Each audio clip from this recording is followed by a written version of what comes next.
What Her Honor is saying is not written in the bill. So I don't know if We Her may Honor suspend, would Mr. President, like but- me to approach and try to explain, because I understand what Her Honor is trying to say. What I'm saying is it's not written in the bill.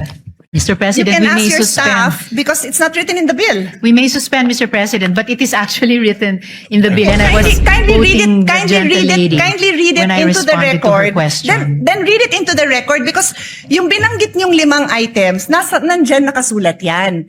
But line 27, section 2, line 27 says, the promissory note shall be secured by any or a combination of the following. Yun nga kung binanggit nyo, nandyan yan. But it says a promissory note will be secured. My question was, paano mabubuhay ang mga ospital kung wala ng promissory note? Hindi nyo pwedeng ibato ito kasi ito sabi, the promissory note will be secured by the following. Perhaps Your Honor would like to make an amendment that says that in lieu of the promissory note, kasi yun ho ang sinasabi ninyo. Ang sinasabi ko, hindi nga ho nakasulat. So would you like to propose? Because we are happy to study and support. But hindi nga ho nakasulat yun. Yun lang naman ang puntos ko. Hindi pwede kasi yung intention natin, hindi klaro sa batas. Well, that's why I'm glad, Mr. President, that we are in the period of amendments, because this representation is very open to proposed amendments, including subject to style, to not just improve the content of the bill, pero klaruhin ang crystal clear kung ano po yung intent niya. So no problem with that, Mr. President. Yes, and that is what I'm doing by using the period of amendment to make the interpellations. I am making it known to the sponsor that what she is saying is not in the bill. So I believe if yun po ang intention ng sponsor, then kayo po ang isulat niyo po yun kasi kayo ang nagsabing yun yung gusto niyong gawin eh. Di kayo po ang magsulat nun, and we will be happy to review it kasi hindi ko po amendment yun. Ako yung nagtatanong kung ano ang gagawin ng ospital kung wala siyang promissory note. So sabi niyo ito. So tinatanong ko saan nakasulat yun. If the staff of the gentle lady could also provide my staff a copy so we can be guided, Mr. President. Maybe request the staff of Senator Pia there's a guide so Senator Risa can follow the amendments, or we can just flash it. Maybe we Yes, can, thank you, Mr. yeah, if President. we have something that we can I flash. think it would be best to flash so Yeah. everyone can follow. Yeah.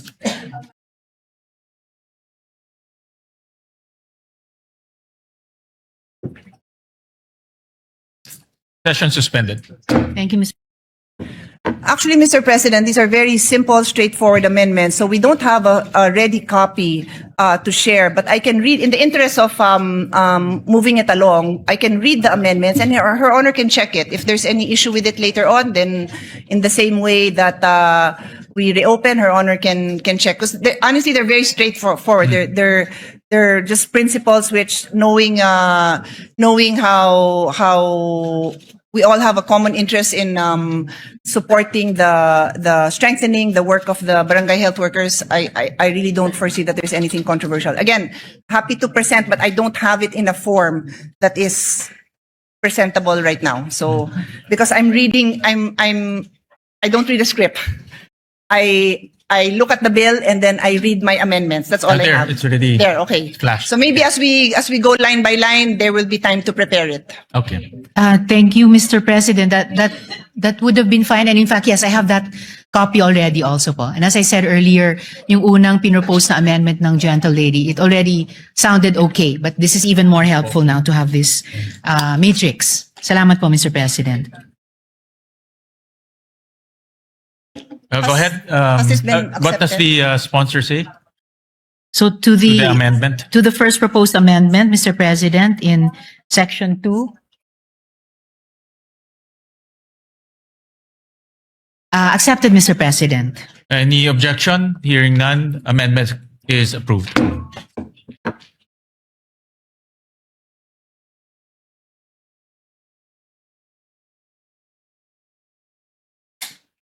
Next amendment, Mr. President, is on page 2, line 3. After the word development, insert the sentence. The state further recognizes that BHWs are critical drivers in achieving the SDGs. as they serve as the primary health safety net for the most vulnerable, marginalized, and far-flung communities. We submit, Mr. President. Accepted, Mr. President. Any objection? Hearing none, amendment is approved.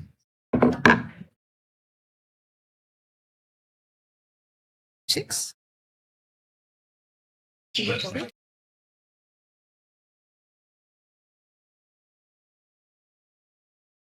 Next amendment, Mr. President, is on page 6, line 30. After the word field, semicolon, delete the word end. And still on the same page, line 32, after the word development period, delete the period and replace it with a semicolon and add the word end after the semicolon. And after letter E, add a new letter F, providing technical support for the use of digital health tools and telehealth platforms in the performance of their duties. We submit, Mr. President. Sorry, Mr. President, I'm following the matrix. What section is that in? I think section Page 11, six. Yes, Yes. Mr. President, sorry, I Letter F. see it in section 11. letter D. Yes po. So after the words "and professional development." Yes. Yes, That is accepted. correct. Accepted, Any- Mr. President. Any objection? Hearing none, amendment is carried. Meron pa. Our next amendment is on page 8, line 27. Delete the word end. And on the same page, on line 31, after the word duties, delete the period and replace it with a semicolon and then add the word end. And add a new number 3, which shall read, psychosocial support and mental health services, recognizing the emotional, psychological, and physical demands inherent in frontline community health service. The DOH, in coordination with concerned LGUs, shall ensure that all registered BHWs, whether volunteer or employed, have access to psychosocial support and mental health services appropriate to their role and circumstances, which shall be in accordance with Republic Act number 11036, otherwise known as the Mental Health Act. We submit, Mr. President. Accepted, Mr. President. Any objection? Hearing none, amendments carried. Thank you, Mr. President. That is all. Thank you, Madam Sponsor.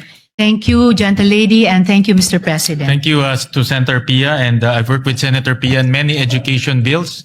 Lagi niyang pinapaganda at sinasharpen yung mga bills natin. Kaya maraming salamat sa amendments and interventions. Yes, thank you. Thank you very much, Mr. President. Mr. President, with that, I move to close the period of amendments. Is there any objection? Hearing none, period of amendments hereby closed. Thank you very much, Thank you, Mr. Mr. President. President. Thank you also to the our colleague, Senator Pia Cayetano, and the sponsor, Senator Risa Ontiveros. With that, I move to approve on second reading, subject to style, Mr. President, the measure. Is there any objection? Hearing none, the aforementioned bill is hereby approved on second reading, subject to style. Thank you very much, Mr. President. Move to suspend consideration of the same. The consideration of the aforementioned bills hereby suspended. Mr. President, I move that we consider Senate Bill number 1511 under Committee Report number 15. Is there any objection? Hearing none, the motion is approved. Hospital detention. Thank you very much, Mr. President. Mr. President, I move that this is the hospital detention measure. We are, of course, against hospital detention of the patients. Anti-hospital, that's right. Thank you for clarifying, Senator Pia. It's the anti-hospital detention bill or act, Mr. President. And we'd like to recognize the sponsors, Senator Risa Ontiveros and our distinguished colleague, Senator Pia Cayetano, to propound the amendments, Mr. President. We're in the period of amendments, just for the information. We recognize the gentlelady from Panay, Senator Risa Ontiveros, and to propound her amendments, Senator the gentlelady from Taguig, Senator Pia Cayetano. Thank you, Mr. President.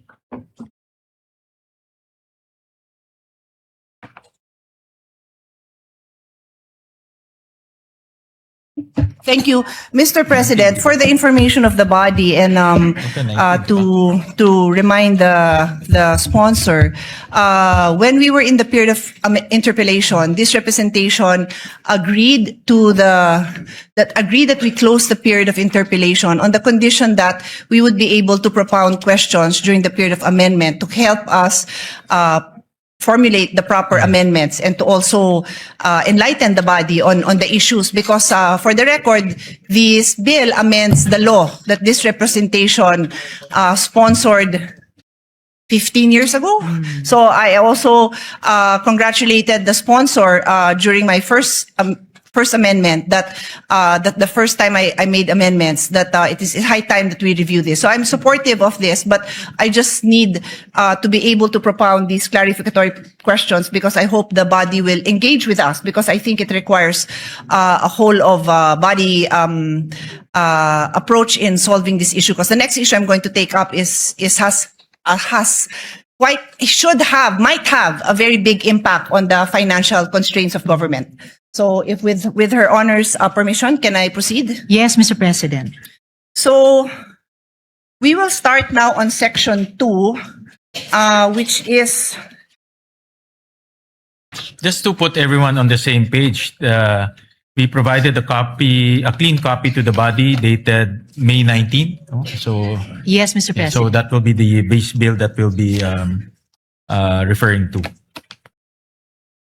okay. So I would like to bring the body up to speed. No, the current law requires that there is a promissory note that is executed by the patient, and the reason for this, dear colleagues, is because a lot of the private hospitals, they do not have endless cash flow.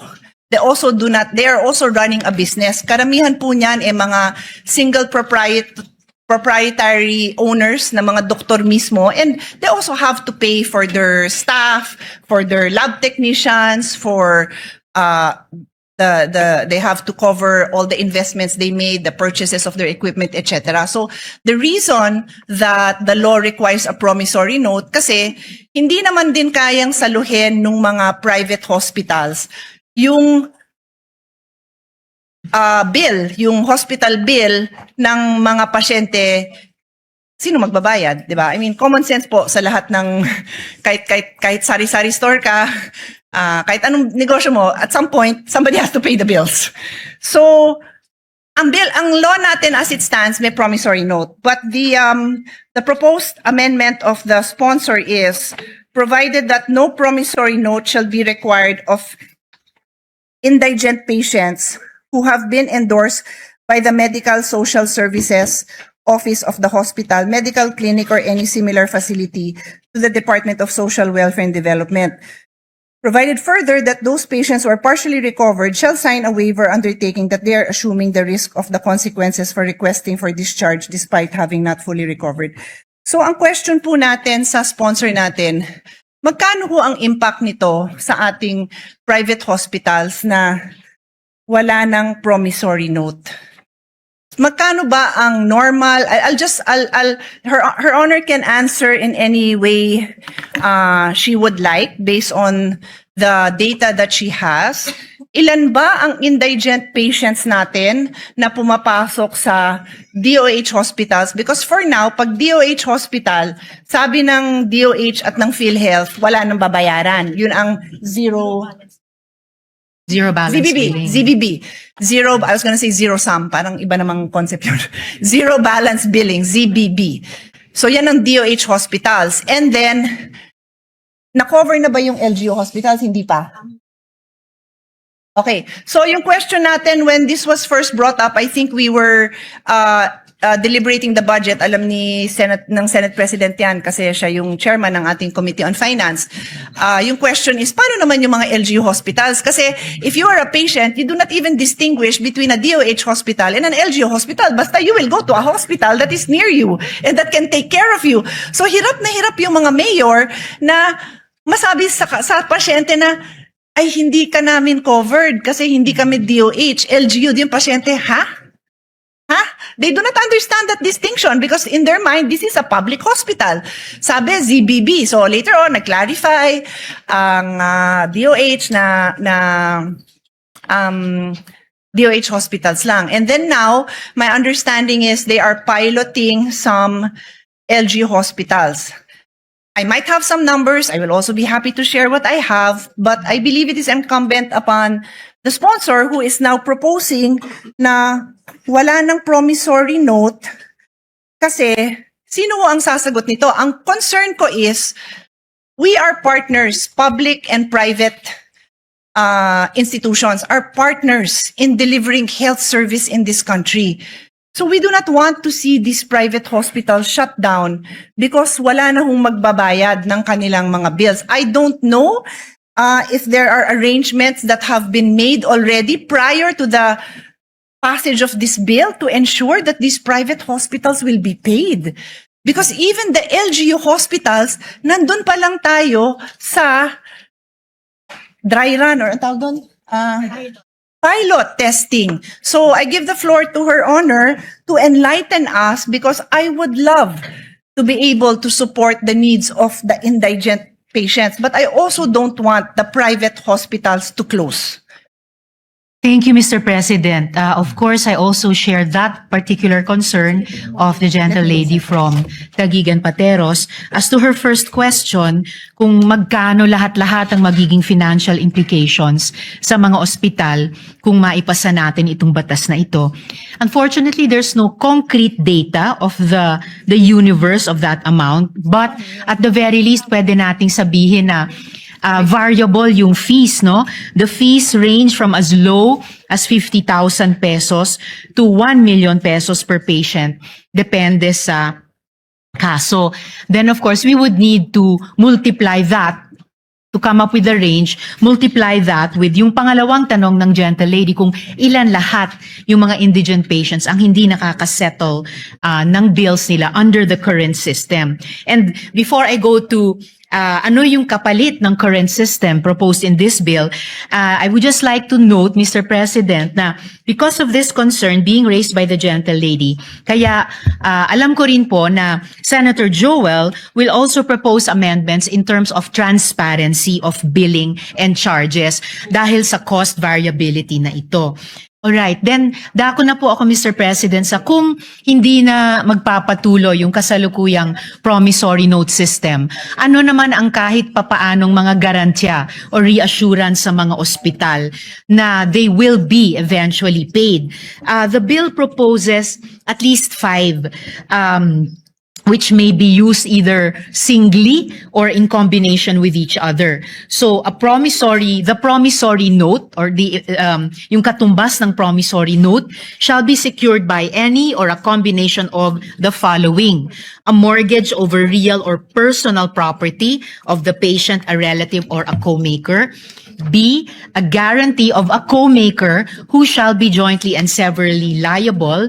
C, a deed of assignment. Dito, importante, Mr. President, gentle lady, yung papel ng mga government financial institutions. A deed of assignment of the loan proceeds or benefits entitlement from the Social Security system or the government service insurance system in case the patient is an active member thereof. D, a guarantee letter from the Philippine Charity Sweepstakes Office, and in the case nga po of indigent and financially incapacitated patients, a guarantee letter from the Department of Social Welfare and Development or the Department of Health. So, at least in the interim, Mr. President, between when dapat ma-discharge na yung indigent patient kahit may balanse pa siya sa bill and the time na mako-compensate nga yung ospital, ito po yung nakitang mga kapalit na mala promissory note o garansya para sa kanila, Mr. President. Mr. President, perhaps the sponsor can enlighten me because, with all due respect, yung binasa niyo po is Section 2, which states the promissory note shall be secured by any or a combination of the following. Yun ang binasa nyo. So this is, the promissory note will be secured by these items, yung inisa-isa nyo. what you told me is ito yung mga kapalit ng promissory note. Hindi ho yan ang nakasulat sa bill ninyo, Mr. President.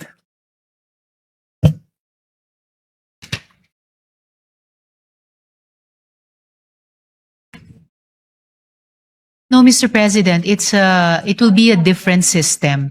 Kung dati the indigent patient and his or her family were on their own to execute a promissory note kahit wala or kulang na kulang ang anumang collateral.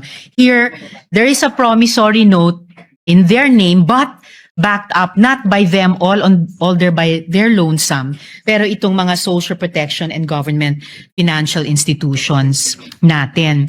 And without leaving this topic, if the gentle lady wishes to pursue it, just relating to an earlier question of hers, in terms of proxy data, yung tinatanong po nila na magkanong magiging cost implications, lalo na sa mga private hospitals, kung maipasa yung batas na ito. So babalikan, If- sorry, just so for clarity lang, Yes. binabalikan niyo yung unang question ko kasi yung question natin ngayon is your response to me. Yes. So which one first? Oh, Because sabi hindi ko ba po, tayo- Mr. President, na without leaving this topic, just para hindi So, ko balikan natin malimutan. yung sa numbers. Yes, Okay, I just sure. want to add Okay. yung sagot ko kanina dun sa isa sa mga naunang tanong ng gentle lady na to use proxy data, if private hospitals are claiming 7 to 10 billion pesos from PhilHealth, then at least for purposes of discussion, we could assume around that amount yung implication sa kanila kapag maipasa itong batas. So that 7B to 10B worth of payments due sa kanila ay ipasasalo natin sa ganitong bagong sistema.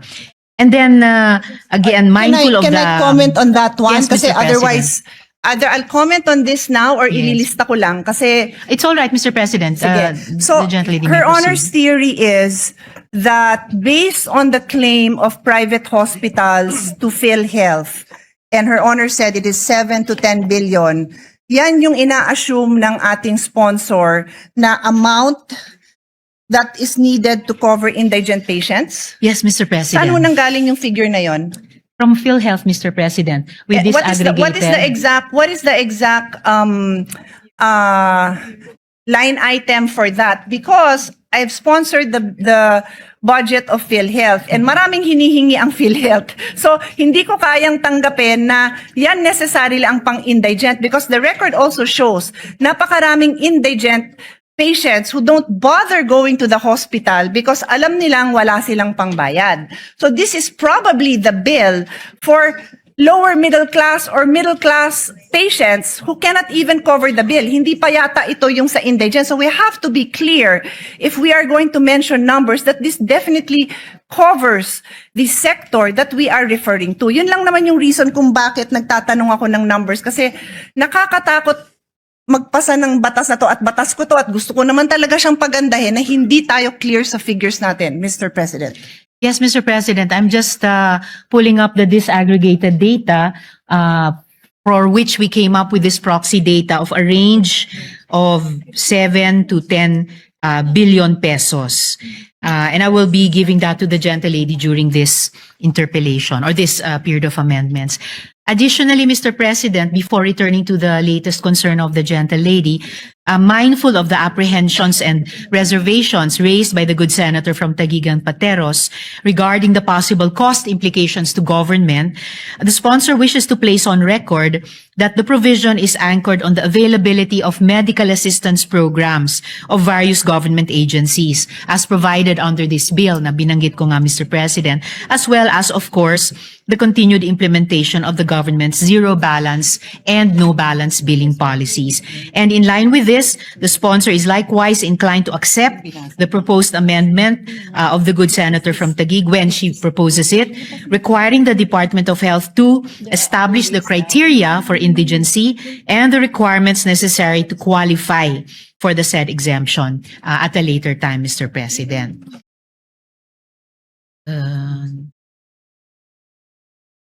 So the latest concern of the gentle lady was, So her honor made a statement that there are other ways the bill intends to support the indigent patient. And Her Honor mentioned letter A, B, C, D, E. Sabi nyo, 5 po yun. Ang sinasabi ko po sa inyo, kindly educate me because yung sinabi nyo, wala yan sa bill. Ang naka-enumerate dyan na 5 items are, it says the promissory note will be secured by any of the following. So may promissory note pa rin. So Her Honor is simply addressing dalawang sitwasyon natin. Sino ang kailangan magbigay ng promissory note at based dun sa dito sa amendment nyo, the indigents will no longer be required to execute a promissory note. Tapos dinagdag nyo, pero ito yung mga pwede nilang gawin. Wala nga ho yun. Yung sinabi nyo, wala sa bill nyo. Ang nasa bill ay yung mga 5 items that are used to secure a promissory note. So that covers the people who need to pay a promissory note. So Her Honor has to clarify this because it's not, what she's saying is not in the bill. Actually, Mr. President, it is in the bill. In fact, in answering this question, nag-take off po ako dun sa page 3, line 17, section 2, na kinwote ng gentle lady from Tagigan Pateros. And kaya tinalakay ko po yun na in lieu of the current promissory note system, it's still called the promissory note here, pero hindi na po yung solong mga collateral o ano pa mang meager resources na meron yung indigent patient or family ang magsisecure niyan. Ang magbaback up na po nun ay yung mga social protection agencies at saka government financial institutions natin tulad ng SSS, GSIS, PCSO, DSWD, DOH. So in effect, Can Her the Honor promissory specific- note, if I may just complete Yeah, sure. this last sentence, the promissory note will no longer be issued by their lonesome nga po ng indigent patient and family, then bahala na sila sa buhay nila kung paano i-honor. In a way, it will be for the benefit of the hospital na mayroong hindi yung mahirap na iyon, pero may government institutions na nagsisiguro sa kanila na you will be paid, Mr. President.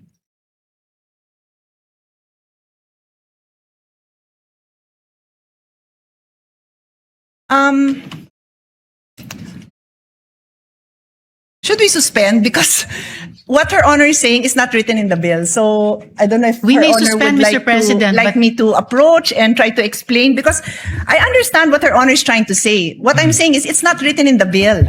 Mr. You President, can we ask may your suspend. staff because it's not written in the bill. We may suspend, Mr. President, but it is actually written in the bill, and I was Kindly read quoting it. the gentle lady Kindly read it when I into the responded to her record. question. Then read it into the record because yung binanggit niyong 5 items, nandyan nakasulat yan.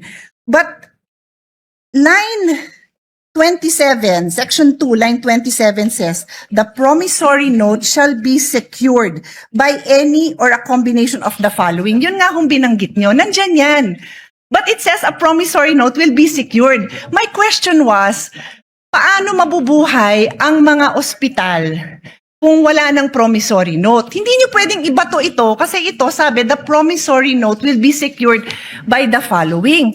Perhaps Your Honor would like to make an amendment that says that in lieu of the promissory note, kasi yun ho ang sinasabi ninyo.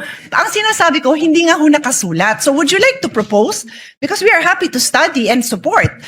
But hindi nga ho nakasulat yun. Yun lang naman ang puntos ko. Hindi pwede kasi yung intention natin, hindi klaro sa batas. Well, that's why I'm glad, Mr. President, that we are in the period of amendments because this representation is very open to proposed amendments, including subject to style, to not just improve the content of the bill, pero klaruhin ang crystal clear kung ano po yung intent niya. So no problem with that, Mr. President. Yes, and that is what I'm doing by using the period of amendment to make the interpellations. I am making it known to the sponsor that what she is saying is not in the bill. So I believe if yun po ang intention ng sponsor, then kayo po ang isulat niyo po yun kasi kayo ang nagsabing yun yung gusto niyong gawin eh. Di kayo po ang magsulat nun and we will be happy to review it kasi hindi ko po amendment yun. Ako yung nagtatanong kung ano ang gagawin ng ospital kung wala siyang promissory note. So sabi niyo ito. So tinatanong ko saan nakasulat yun? No But problem, Mr. President. We can improve this in this very period of amendments. Thank you. Tapos balikan ho natin yung expenses, no? I can suspend and Her Honor can look at her numbers because I will also be presenting numbers. Her Honor also mentioned 50K to 1 million per patient. So does Her Honor intend to, kasi yun yung unang binanggit nyo. So does Her Honor intend to come up with a number based on those, that range of expense? That Her Honor mentioned. Kasi kailangan nga natin ng number because we have to find out where will we get this amount to support naman these private hospitals. Otherwise, this is a disaster because ang mangyayari, pipila lang sila sa Malacanang, magmamakaawa sila na wag ipasa to. Sayang naman yung effort natin dahil we all have the same intention. Pagandahin yung health system natin. Wag ma-detain ang mga tao, masuportahan ng mga indigents, but we have to know our numbers before we make these kind of amendments. And one more on that section, so maybe we can take a break so we can work on this section. Before we go on to the one more point of the gentle lady, Mr. President, definitely this is not going to turn out to be a disaster. The whole point of the bill, as the gentle lady herself has said, is to amend and update the original law. And that is why we are in the period of amendment to further improve it, Mr. President. The only reason I use the word disaster, Mr. President, because time and again, the small private hospitals have practically kneel down in front of us, begging us for support. So pag pinasa natin to, hindi natin kinonsider yung burden sa kanila, then disaster yun para sa kanila. At kung disaster yun para sa kanila, disaster yun sa healthcare system natin because we are partners. Yun lang naman ang sa akin. We are partners, public and private. May mga lugar, and again, the Senate President is listening intently. Thank you because alam nyo din to. There are areas where there are no public hospitals. So, private hospital yung inaasahan mo doon. Tapos, kung yung mga indigent patients, sabi natin, magpapasa tayo, wala nang promissory note. At again, forgive me kung hindi ko lang naiintindihan. Kaya nga sabi ko, please feel free to point it out and educate me kung saan dyan nakalagay. Ano ba yung in lieu of the promissory note na matatanggap ng ospital?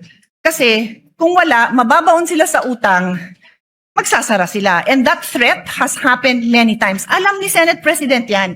Ilang beses yan hindi lang nag-threaten. Some of them really closed.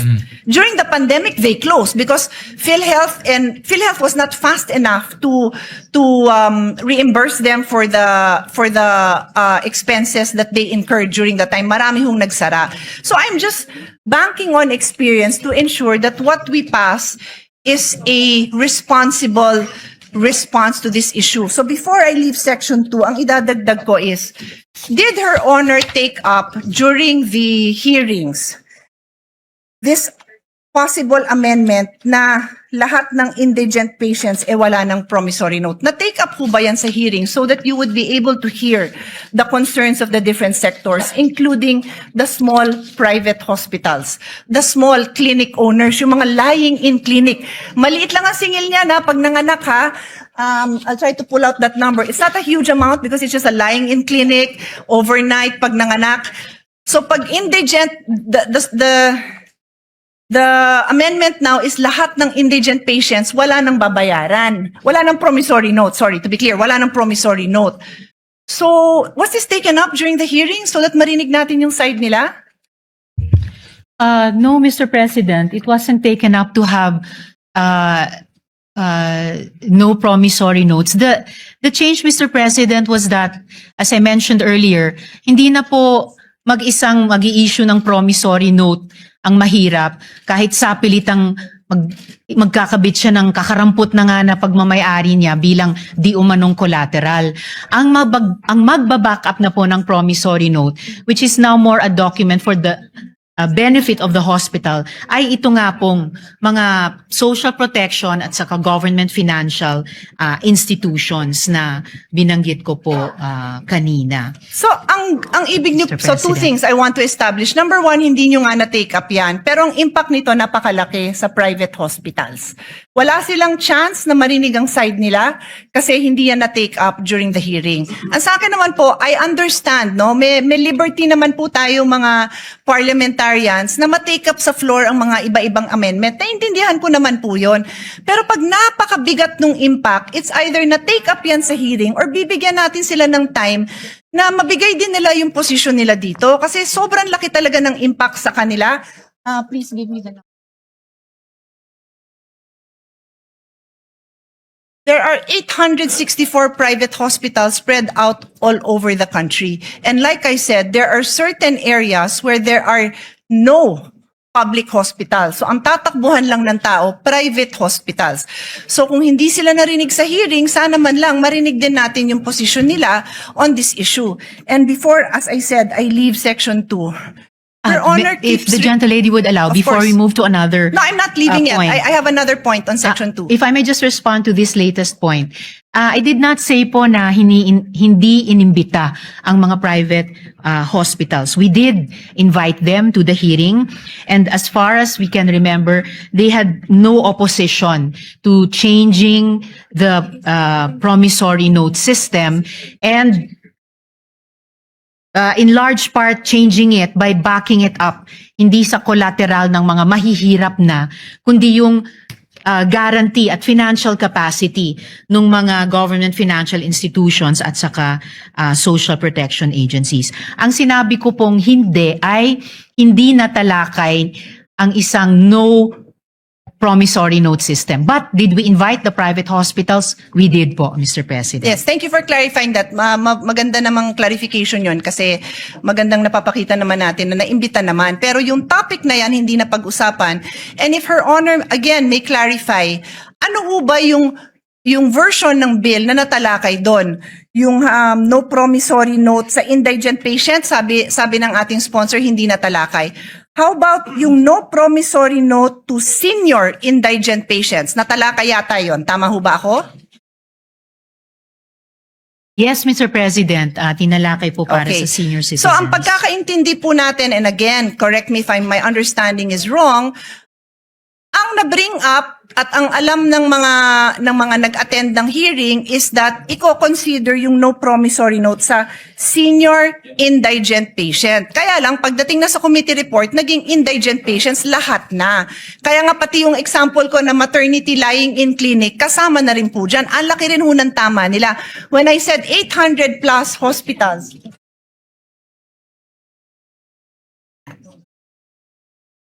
yung sinabi kong 864 na establishments, mga hospital po yun. Hindi pa kasama dyan yung lying in. Baka mas marami pa. So that's why I'm just asking, do we know? And I'm not a stickler for kailangan na take up yan sa hearing. Pero ang sa akin, I am a stickler for narinig ba natin yung concerns nila at yung side nila.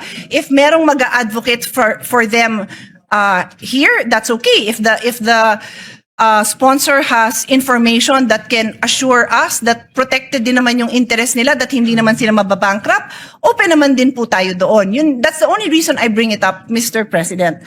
Now, Yes, Mr. President, I do appreciate that. And kaya nga po, the bill, gusto niyang i-bring in yung financial power at stability ng mga government financial institutions natin, including nga po the pension institutions and the social protection departments. Additionally, Mr. President, looking at page 4, lines 14 to 17, yun po yung letter E, dito po sa section 2 natin, assumed po doon yung coverage for the indigent and the financially incapacitated.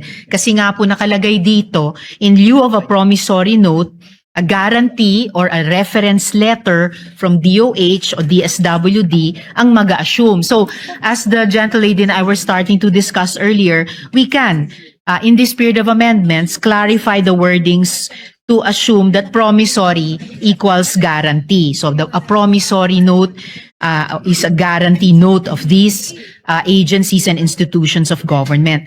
So, sa ngayon, no promissory note for senior citizens, but this representation is anticipating or it has an amendment from the Senate President na ang mako-cover all indigent patients. And I'm very willing to, I support that.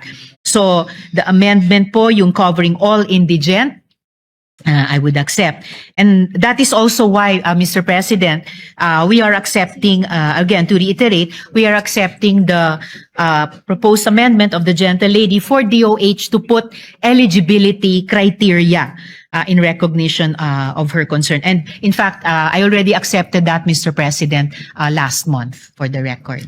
And for the record, I have no issue covering indigent patients. I am just asking for the financial data so that we are assured that when we go into the budget debates, we will have the full support of all our colleagues to support this amount because mababankrupt nga ang mga private hospitals. And again, I am very willing to hear the numbers to ensure that hindi sila mababankrupt kasi yun lang naman yung objective natin, Mr. President, to ensure that we have a healthy health ecosystem na buhay ang ating private health institutions at nandyan yung mga support na kailangan nila. Kasi bago nga itong factor na dinadagdag natin.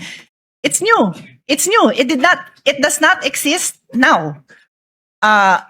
Indigent patients are required to provide a promissory note, which means they have the legal obligation, to be clear sa mga nakikinig, they have the legal obligation to cover that amount. That is the meaning of a promissory note. You have Yes, a Mr. legal backing President. to cover that amount. So I understand what Her Honor is saying, that she has these government agencies that will provide, and Her Honor even mentioned letter E on the next page. Wala hong problema yon, pero I will just end this point, Mr. President, and ask Her Honor to read line 27, which is on page 3. Line 27 lang po, hanggang 30, kasi marami namang nakabura doon eh. Let's put it on record. The gentle lady would like me to read it. So, page 3, lines 27 to 30, the promissory note shall be secured by any or a combination of the following. And is Her Honor, is my understanding correct that yung the following na yan nga po yung 5 na binanggit nyo? Tama ho ba ako? Tama po, Mr. President. So, anong binasa nyo? The promissory note shall be secured. So, we are talking about a situation where there is a promissory note involved. And what I have been trying to say, Your Honor, is for the indigent patient, it is your amendment that says that line 17, would Her Honor like to read? I can read it, she can read it, but that is your amendment, Your Honor. Line Yes, Mr. 17. President, provided that no promissory note shall be required of indigent patients who have been endorsed by the Medical Social Sciences Services Office of the hospital, medical clinic, or any similar facility to the Department of Social Welfare and Development. And just to reiterate, Mr. President, earlier, sinabi ko na rin po na we can clarify wordings to assume promissory equals guarantee. So it could be a guarantee note.